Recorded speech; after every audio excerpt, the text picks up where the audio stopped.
Salamat po, Ama, sa ibinigay niyong biyaya sa amin.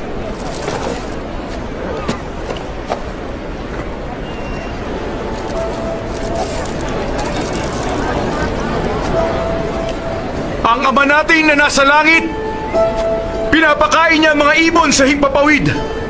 At higit pa doon, ang gagawin niya sa inyo.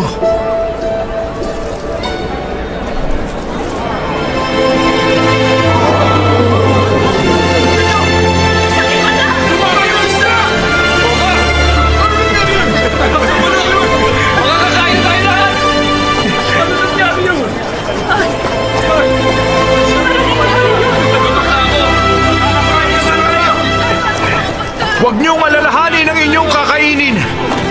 Ipagkakaloob yun ng Diyos. Unahin niyo ang kanyang kalooban at ibibigay niya lahat ng pangangailangan niyo. Kung naghahanap kayo ng kalooban ng Diyos, sa pamamagitan ko, matutupad yun.